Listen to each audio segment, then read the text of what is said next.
तो देखो, ब्रह्म मुहूर्त को लेके तो हम सभी बहुत ज्यादा उत्सुक हैं। अगर हम अपने दिन की शुरुआत ब्रह्म मुहूर्त से करते हैं तो हमारा न केवल जीवन बल्कि हमारे जीवन का हर एक पल भी संवर जाता है।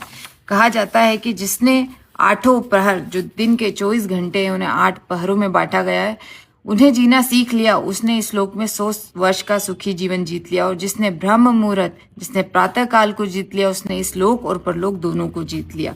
तो इसकी शुरुआत होती है ब्रह्म मुहूर्त से। सुबह 3 से 6 का जो समय होता है, यानी कि जो 8वां पहर होता है दिन का, उसे कहा जाता है ब्रह्म मुहूर्त। 8वां पहर और उनके अनुसार दिनचर्या में इस वीडियो के लास्ट में ऐड करूंगी।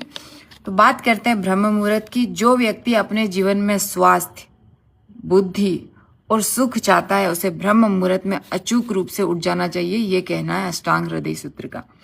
ब्रह्म मुहूर्त को कहा जाता है 8 पहरों का राजा, इसलिए कहा जाता है कि ये एक ऐसी निशुल्क औषधि है जो आपको कभी बीमार होने ही नहीं देती है। इसलिए कहा जाता है कि 100 दवा भोर की एक हवा, अर्थात एक मॉर्निंग 100 मेडिसिन के बराबर होती है। हम ब्रह्म मुहूर्त में उठते हैं तो न केवल हम दीर्घायु होते हैं बल्कि हमारे अंदर बल और तेज भी आता है।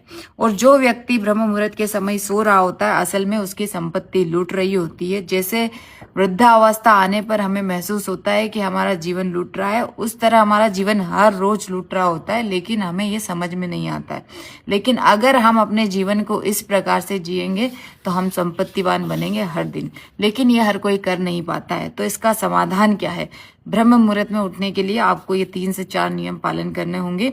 अपने शरीर से इतना शारीरिक काम लेना होगा ताकि अपने शरीर में तमस और आलस न आने दे। आप शाम का भोजन आपको सूर्यास्त से पहले करना होगा, हल्का भोजन करना होगा। अपनी शयनचर्या को अंतिम लास्ट 10 बजे तक आपको खत्म करके बिस्तर पर लेट जाना होगा, नींद में जाना होगा और अपनी मन को यह आज्ञा देकर जाना होगा कि सुबह मैं ब्रह्म मुहूर्त में उठूंगा।